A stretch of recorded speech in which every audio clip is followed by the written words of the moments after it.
विश्वास कमजोर होना, इतनी शक्ति हमें देना दाता। मन का विश्वास कमजोर होना, हम चले नेक रास्ते पे, हमसे भूल कर भी कोई भूल होना, इतनी शक्ति हमें देना दाता।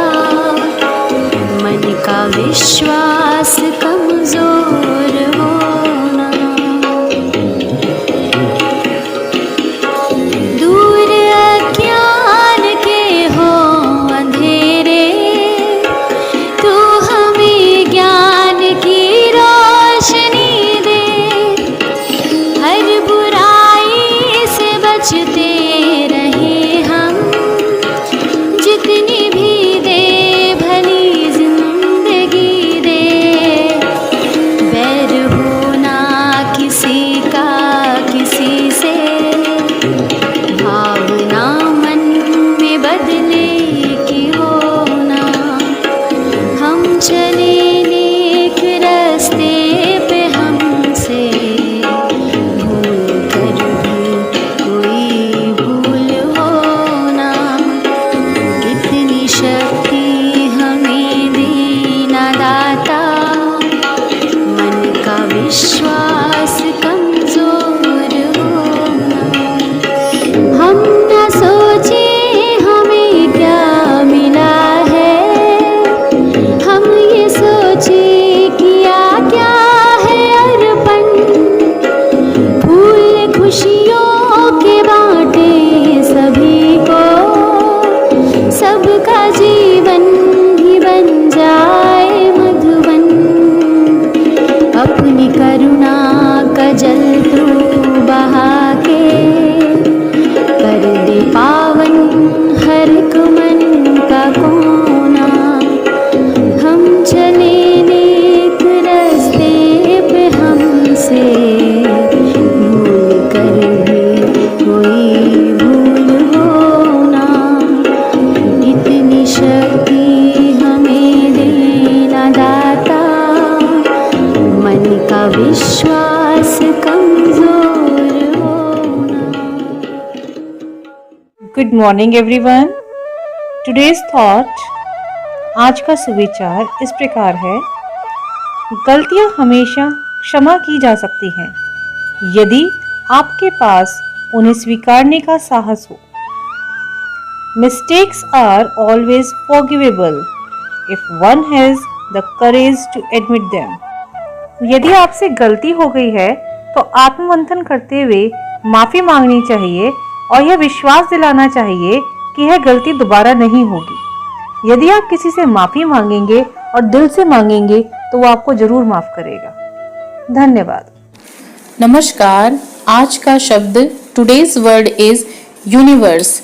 UNIVERSE। यूनिवर्स का मतलब होता है विश्व या जगत या ब्रह्मांड। आइए हम इसका वाक्य में प्रयोग देखते हैं। The universe is wider than our views of it. अर्थात यह ब्रह्मांड, यह विश्व बहुत ही विशाल, बहुत ही बड़ा है। जैसा कि हम सोचते हैं उससे भी बहुत ज्यादा यह बड़ा है। धन्यवाद। Good morning. अब बताइए मेरी एक पहेली। मैं जीवन में एक ही बार आता हूँ और जो मुझको पहचान नहीं पाता है वो जीवन भर पछताता रहता है। बताइए क्या हो सकता है वो? इसका सही जवाब है मौका। ईश्वर हमें रोजाना मौका देता है, लेकिन जरूरत है कि हम अपनी मेहनत से उस मौके को अपने हाथ से ना जाने दें। इसलिए मेहनत करते रहो, कामयाबी जरूर मिलेगी। जरूरत है अपनी मेहनत से सबको चौंकाने की। धन्यवाद। नमस्कार प्यारे बच्चों, जानिए आज का इतिहास मेरे साथ यानी अर्चना पांडे के साथ। आज ही के दिन सन 1905 में लॉर्ड कर्जन द्वारा बंगाल का प्रथम विभाजन हुआ। इतिहास में इसे बंग भंग के नाम से भी जाना जाता है।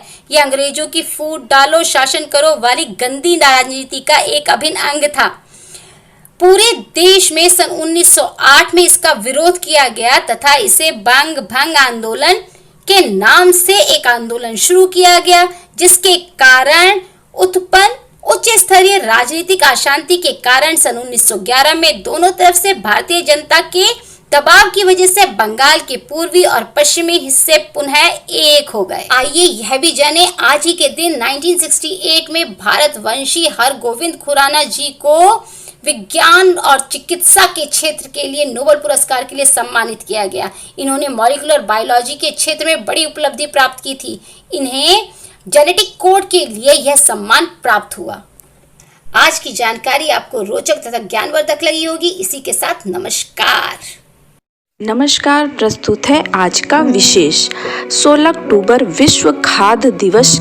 सभी को नमस्कार। वक्त है आज की प्रश्नोत्तरी का और आज का पहला प्रश्न है, वायुमंडल में सर्वाधिक मात्रा में पाई जाने वाली गैस कौन सी है? इसका उत्तर है वायुमंडल में सर्वाधिक पाई जाने वाली गैस नाइट्रोजन है। प्रश्न नंबर 2, विश्व का सबसे ऊंचा टावर कौन सा है? इसका उत्तर है बुर्ज खलीफा। यह दुबई में $8 अरब की लागत से 6 साल में बनी थी। इसकी ऊंचाई 828 मीटर तथा इसमें 168 मंजिल हैं। प्रश्न नंबर 3, विश्व का सबसे बड़ा बंदरगाह कौन सा है? विश्व का सबसे बड़ा बंदरगाह शंघाई है। यह 2010 से दुनिया का सबसे बड़ा पोर्ट बना हुआ है। प्रश्न नंबर 4, राजाओं की घाटी कहाँ स्थित है? राजाओं की घाटी मिस्र में है। प्रश्न नंबर 5, नई दुनिया किस महाद्वीप को कहा जाता है? नई दुनिया अमेरिका को कहा जाता है। आज के लिए इतना ही, धन्यवाद। गुड मॉर्निंग प्यारे बच्चों। Today's poem is little birdie. What does little birdie say in her nest at peep of day? Let me fly, says little birdie. Mother, let me fly away. Birdie, rest a little longer till the little wings are stronger. So she rest a little longer, then she flies away.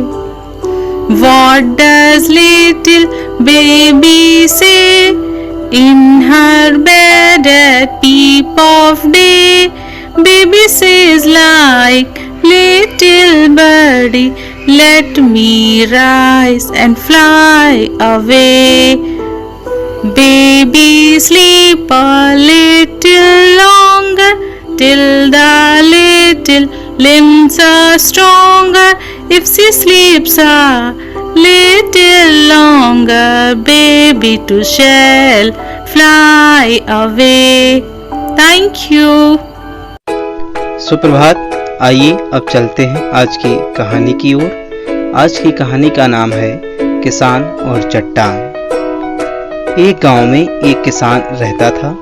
वह एक बड़े से खेत में अपने परिवार के साथ खेती किया करता था। वह खुशी से अपने खेत के पास रहते थे। उन्हें कोई तकलीफ नहीं थी सिवाय एक कि उनके खेत के बीचों बीच पत्थर का एक हिस्सा जमीन के ऊपर निकला हुआ था, जिससे ठोकर खाकर वह किसान कई बार गिर चुका था और न जाने कितनी ही बार उससे टकराकर खेती के औजार भी टूट चुके थे। एक दिन वह किसान खेती कर रहा था और अचानक चट्टान से टकराकर गिर गया और बोला, मैं इस चट्टान से परेशान हो चुका हूँ, और आगे बढ़ गया। रोजाना की तरह वह सुबह सुबह खेती करने पहुंचा, पर जो सालों से होता आ रहा था उस दिन वही हुआ। एक बार फिर किसान का हल पत्थर से टकराकर टूट गया, पर इस बार किसान के सब्र का बांध टूट गया और वह बिल्कुल क्रोधित हो उठा और उसने मन ही मन सोचा कि अब जो भी हो जाए वह इस चट्टान को इस खेत से बाहर निकाल कर फेंक देगा। वह तुरंत भागा और गांव के 4-5 लोगों को बुला लाया। सभी को लेकर वह उस चट्टान के पास पहुंचा और किसान बोला, मित्रों, ये देखो, जमीन से निकली इस चट्टान ने मेरा बहुत नुकसान किया है। इसकी वजह से मुझे कई बार चोट लग चुकी है। आज हम सभी मिलकर इसे जड़ से निकालना है और खेत के बाहर फेंक देना है। और ऐसा कहते ही वह फावड़े से चट्टान के किनारे पर वार करने लगा। पर ये क्या था, अभी उसने 1-2 बार ही मारा था कि पूरा का पूरा पत्थर जमीन से बाहर निकल आया। वहां खड़े लोग भी अचरज में पड़ गए और उन्हीं में से एक ने हंसते हुए पूछा, क्यों भाई, तुम तो कहते थे कि तुम्हारे खेत के बीच में एक बड़ी सी चट्टान दबी हुई है और ये तो मामूली सा पत्थर निकला। किसान भी आश्चर्य में पड़ गया। सालों से जिसे वह भारी भरकम चट्टान समझ रहा था, दरअसल वह एक छोटा सा पत्थर था। उसे पछतावा हुआ कि काश उसने पहले ही इसे निकालने का प्रयास किया होता तो न उसे इतना नुकसान उठाना पड़ता और न ही दोस्तों के सामने उसका मजाक बनता। बच्चों, इस किसान की तरह ही हम भी कई बार जिंदगी में आने वाली छोटी छोटी बाधाओं को बहुत बड़ा समझ लेते हैं और उनसे निपटने की बजाय तकलीफ उठाते रहते हैं और उसे कोसते रहते हैं।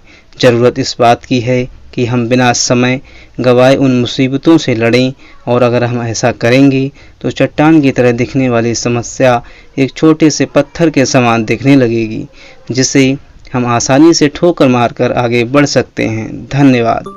नमस्कार साथियों, मैं संजीव शर्मा एक बार फिर से आप सभी का स्वागत करता हूं प्रेरणा सूची के आधार पर जारी इस कार्यक्रम में, जहां हम लर्निंग आउटकम को प्राप्त करने के बारे में किस प्रकार की कक्षा शिक्षण की गतिविधियां होनी चाहिए इसके बारे में बात करते हैं। आज हम बात करने वाले हैं प्रेरणा सूची में कक्षा 2 के गणित विषय के एलो कोड M203 के बारे में, अर्थात छात्र 2 अंकों की संख्या को जोड़ना सीख जाते हैं। आइए देखते हैं इस एलओ को प्राप्त करने के लिए, इस लर्निंग आउटकम को प्राप्त करने के लिए कक्षा शिक्षण के समय हम किस प्रकार की गतिविधियां करा सकते हैं। यहां बताई गई गतिविधि एक उदाहरण मात्र है। आप इस प्रकार की अन्य गतिविधियां भी अपने विद्यालय में करा सकते हैं। आज की गतिविधि का नाम है शिक्षकों गिनो और मिलाओ। आप छात्रों के साथ माचिस की कुछ तीलियां साझा करें। इनमें से 3 से 5 बंडल 10-10 की तीलियों के बना लें, जिन पर रबर चढ़ा के रखें। कुछ तीलियां खुली रखें। यदि तीलियां आपके पास उपलब्ध न हो तो आप लकड़ी, सरकंडे या स्ट्रॉ पाइप भी प्रयोग कर सकते हैं। चूंकि दार्शनिक पद्धति के आधार पर हमें बच्चों को ये सिखाना है, अर्थात 10 इकाई मिलाकर एक दहाई बनाते हैं। इकाई दहाई से बच्चे पहले से परिचित हो चुके हैं, तो 10 इकाई बराबर एक दहाई, और इस तरह से आप तीलियों से बच्चों को देकर उनको बंडल और खुली तीलियां मिलाकर गिनने को कहें। याद रहे, बंडल खोलना नहीं है, बंडल को 10 के रूप में गिनना है। और इस प्रकार से बच्चे जो भी संख्या गिन रहे हैं उन्हें ब्लैक बोर्ड पर या ग्रीन बोर्ड पर या व्हाइट बोर्ड पर लिखें, और लिखने के बाद फिर उन सभी तीलियों को जोड़ें। चित्र के अनुसार संख्याओं को लिखने को कहें, और जो भी जोड़कर उत्तर आए उसे इसी प्रकार से लिखने को कहें। छात्रों को 3 से 4 बार यह प्रैक्टिस कराएं। जब वो प्रैक्टिस सीख जाते हैं, जब उनकी प्रैक्टिस में ये चीजें आ जाती हैं, तो फिर बिना किसी सहारे के वो इस तरह की संख्याओं का जोड़ करने लगते हैं। शिक्षक साथियों से अनुरोध है कि जब भी छात्रों को इस प्रकार की गतिविधियां आप करा रहे हो तो उन पर विशेष नजर रखें, ध्यान रखें कि वो जो भी कर रहे हैं, कह रहे हैं, उनको लगना चाहिए कि आप उनके साथ हैं। पूरी तरह से उनकी प्रत्येक क्रियाओं प्रतिक्रियाओं को आप गंभीरता से ले रहे हैं और उन्हें गंभीरता से सुन रहे हैं। गतिविधि को रोचक बनाने के लिए आपकी सक्रिय भागीदारी के साथ साथ उनसे जुड़े हुए उदाहरण शेयर करना बहुत जरूरी है। तो कराते रहे गतिविधियां और प्राप्त करें प्रेरणा लक्ष्य हो, क्योंकि हम बनाएंगे प्रेरक प्रदेश उत्तर प्रदेश। जय हिंद, जय शिक्षा। सुन सुन मेरी नन्ही सुन, सुन सुन सुन मेरी मुन्नी सुन, ज्ञान की गंगा बहे, प्रदेश ये प्रेरक बने। सर्वांगीण विकास हो, उन्नयन की बात हो, अभ्युदय की बात हो, शिक्षकों का साथ हो। अधिगम के टूटेगा।